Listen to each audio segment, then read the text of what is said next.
Okay, let's unpack this. In our, well, increasingly digital world, trust is basically currency, right? Especially in these online communities we build. Absolutely. They're vibrant, supportive spaces. But what happens when that trust, the stuff you build so carefully, gets twisted? When it becomes like a weapon in a scam? It's devastating. Yeah. And what's really fascinating here is how easily these malicious actors can tap into genuine intentions, shared values. Yeah. It makes it so easy to fall for something when it just, clicks with what you believe in. It seems almost logical to trust it. Feels right. Exactly. And we're not just talking about losing money here. It's this deep emotional community breakdown. Right. So our mission for this deep dive is to get into the story of Hannah, an influencer, how this seemingly great opportunity, all about women helping women, turned into, well, a massive loss of trust for her and her followers. You want to understand the mechanics, how this exploitation works, and the ripple effects, and maybe you can spot these kinds of patterns. Yeah, the patterns are key. So, Hannah, she'd built this Instagram page, this community, I think about 12,000 followers, all based on real connection, ethical living. Her followers really trusted her. That foundation of trust is everything. So when this person, Ghazala Din, reached out about a property investment scheme emphasizing women helping women, community building, it just sounded perfect, right in line with Hannah's whole brand. It felt authentic to her and her audience. Classic setup. Totally. And Ghazala, she painted this really compelling picture, didn't she? Financial independence, growing together, small investments, so it felt accessible. Yeah. This is textbook affinity fraud.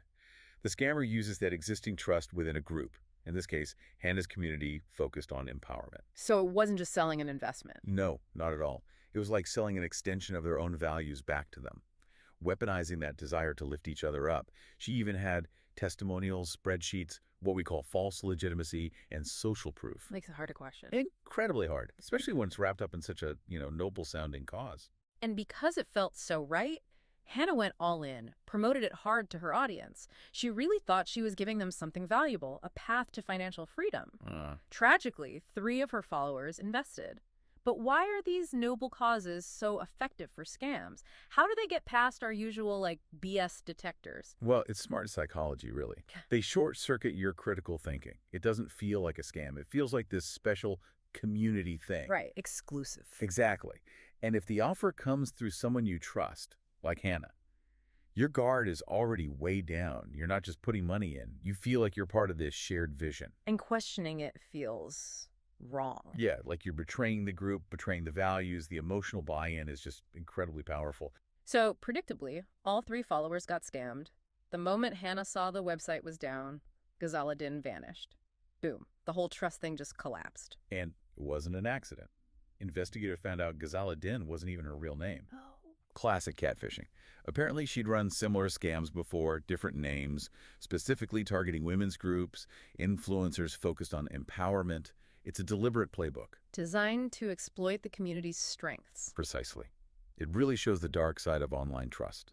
It's not just about, say, tech security, but the human vulnerability, the way shared values can be twisted. These people are masters at manipulating emotions. Yeah. They find a community's core belief, empowerment, ethics, whatever, and build a fake narrative around it just to pull the rug out. And the fallout for Hannah, immediate, severe. She apologized publicly, took responsibility, but, The damage was done. Yeah, brand deal's gone, comments full of abuse. She ended up just going silent on social media. All that work built on trust, gone when the trust disappeared. It's a tough lesson. Such a stark reminder of how vulnerable building these online communities can be. And this raises a really important question, doesn't it?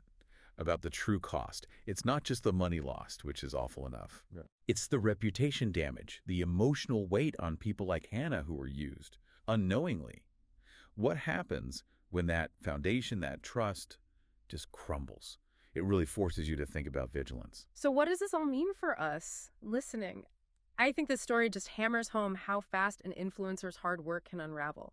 Years of building trust, gone, especially when good intentions get targeted so deliberately. It shows how sophisticated these scams can be, exploiting the very things that make communities strong. Yeah, it's a sobering thought about how fragile these online connections can sometimes feel. So maybe consider this. In this age where we're all so connected online, how can we, you, me, everyone, get better at telling real opportunities from these calculated deceptions? And what part do we all play in making the online space safer, more resilient, so trust isn't used as a weapon?